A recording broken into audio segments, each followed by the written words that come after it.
Today we're talking about how you boost your sim racing channel onto the next level together with our new face of OverTake, Ermin Hamidovic.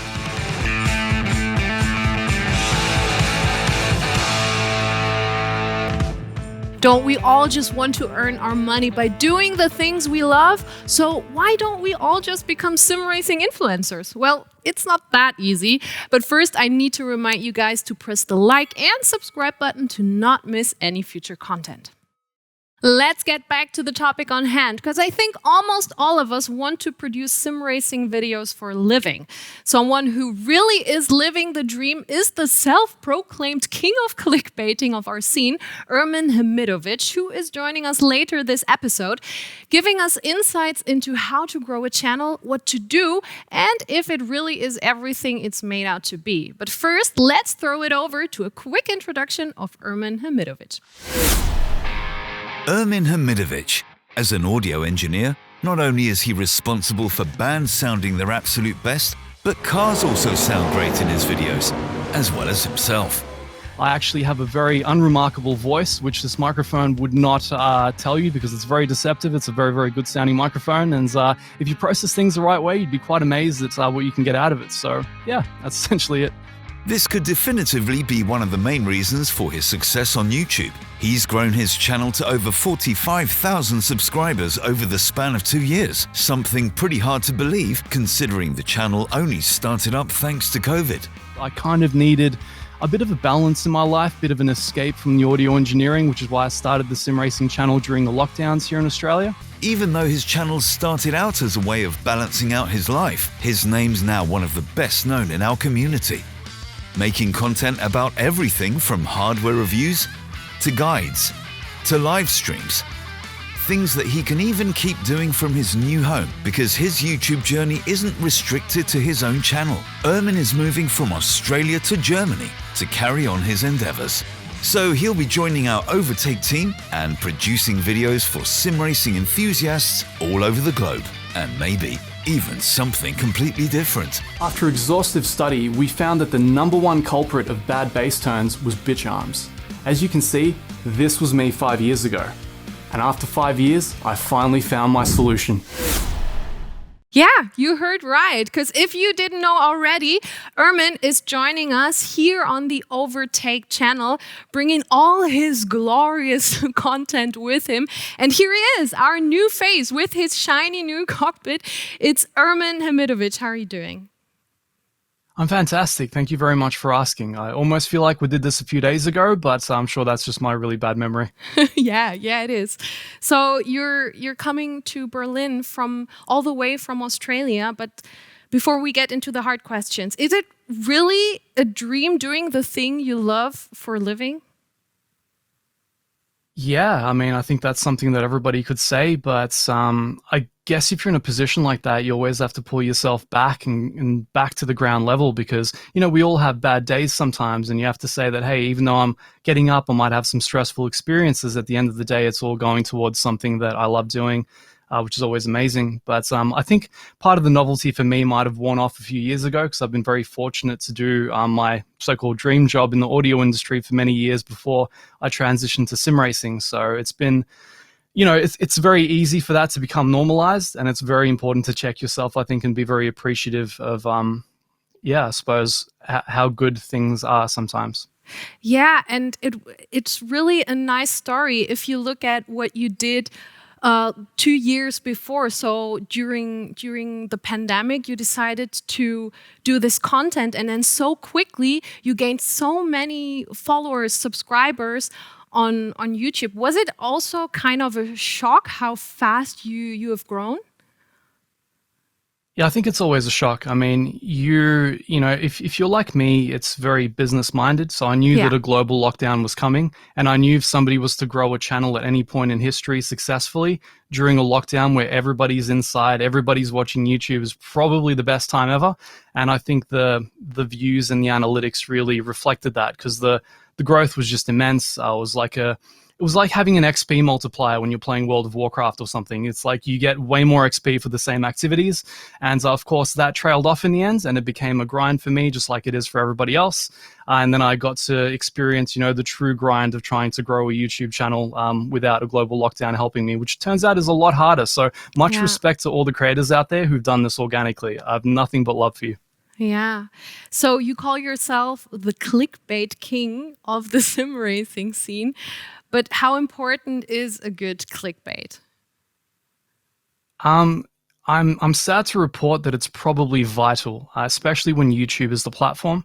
One of the issues that you have with YouTube as a platform is that the content can be as good as you want it to be. It can be the most amazing content out there, or it can be poor content, but if nobody is clicking on it, it really doesn't matter. And the algorithm uses a few different metrics to basically determine whether or not your content is worth spreading around and clicking on. And you kind of need to do almost whatever you can to get as many eyes on the product as you can. But obviously, once people click on it, there has to be quality content there so that they hang around and actually don't just bail and get angry at you. So there's a fine balance in there. And I think every YouTube creator is always kind of juggling those scales. Yeah, and it's also, well, you get people to click on your video, but then it's also a struggle to make people watch the whole video, right? Yeah, absolutely. I mean, because they're two completely different things, like trying to package and sell a video to somebody, but also try to give them entertainment and information. They're two completely different skill sets.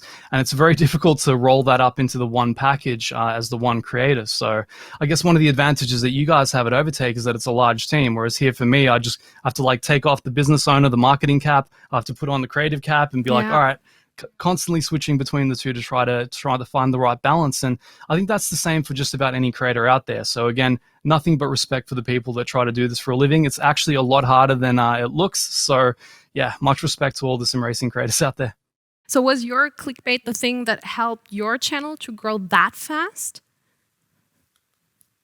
I think it was a part of it, but like we were saying, once people click on the title, you have to provide. You have to provide some substantive content, something they can latch onto, something they can connect to.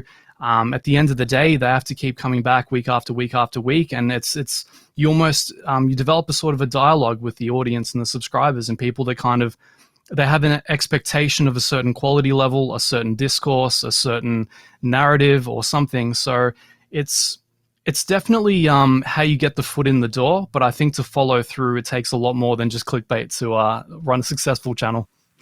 So we're also trying to find somehow a little guide for maybe people who are thinking of also doing their own content. And I mean, your tips can also work not only for creators who do sim racing content, but also other content.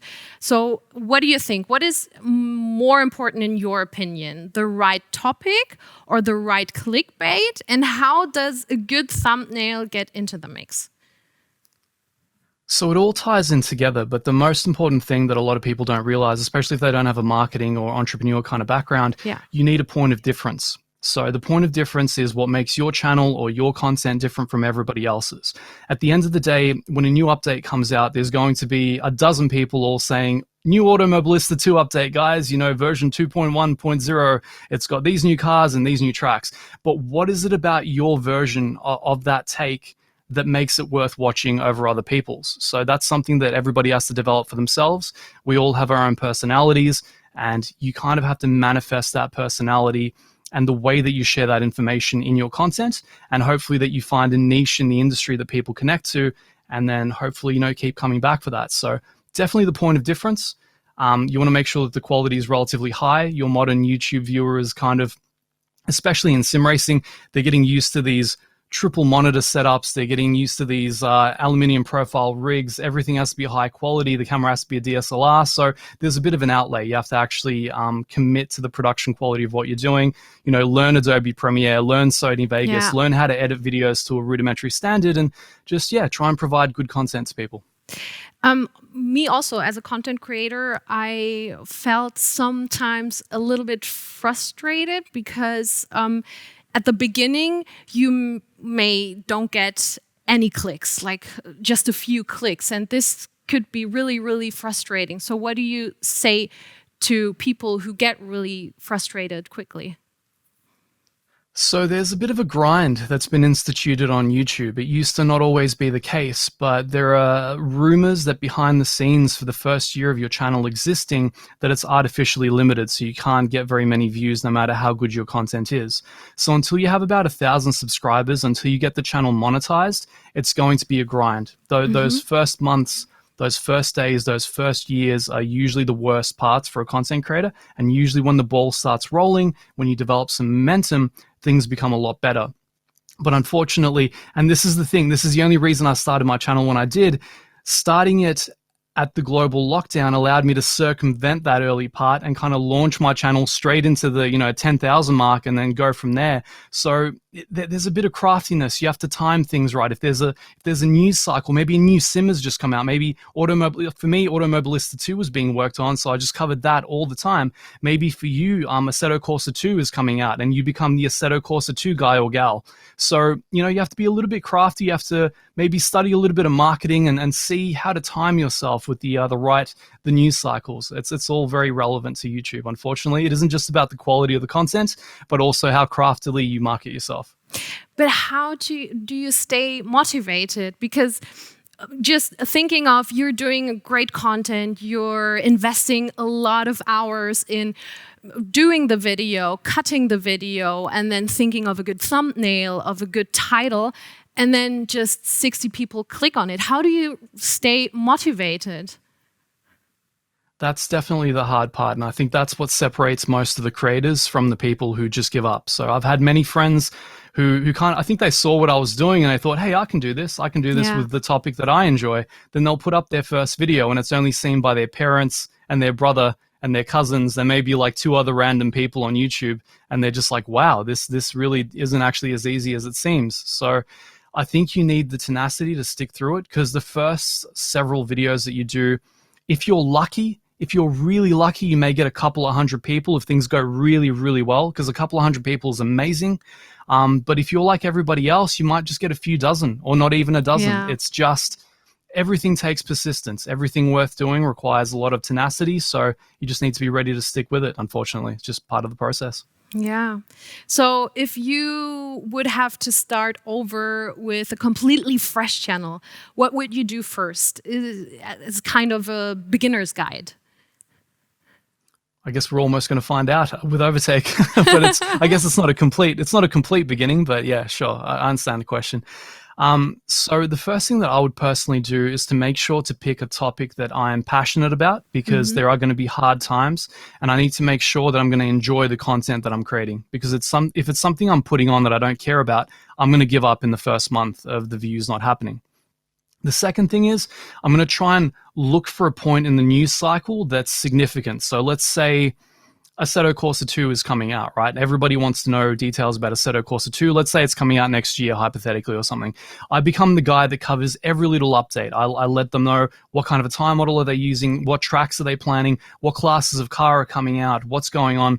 And then you build a niche community around yourself. And as that niche community continues to engage in your content, it'll get spread out by the algorithm wider and wider and wider, because your click-throughs will be higher, your watch times will be higher, and then you kind of build it from a ground level outward. And if you get really, really, really lucky, maybe there's a massive news cycle, maybe something like, who knows, something involving Max Verstappen and sim racing that's relevant to you, and somehow you get hundreds of thousands of views on your first video. You can use that to propel yourself onward and essentially piggyback on the back of the success of that one viral video. There's unfortunately no formula that works for everybody, but those are the kind of tips that might kind of help in general circumstances. Yeah, and you just say it, yeah.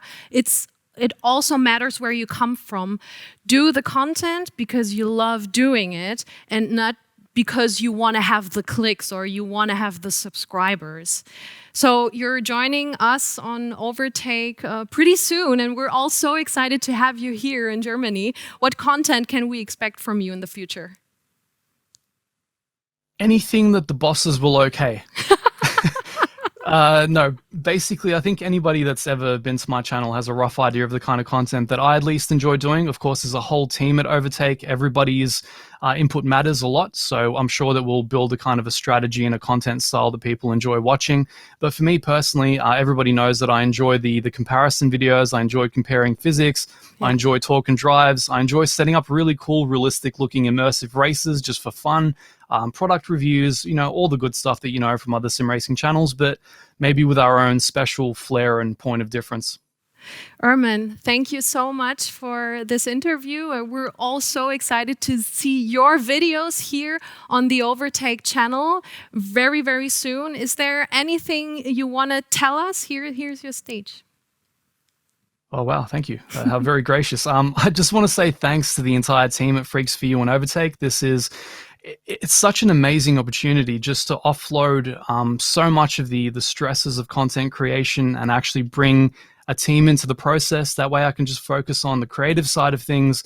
The business people can focus on the business side of things, and hopefully together we can create something that is far stronger than anything any of us could create individually. So I can't wait for the new year. I can't wait for all the opportunities and all the amazing things that we're sure to do together. So can't wait to see you guys over there in Berlin. And yeah, it's been an absolute pleasure. So thank you for having me. Another Nitro Nights is over already. I hope you enjoyed it. And if so, tell us in the comments below or tell us what topics you would love to see in the future. Don't forget to visit our website, overtake.gg, as well to discover all about your favorite racing game or to keep up to date with the latest esports racing events. See you next time. Stay healthy and, of course, buckle up.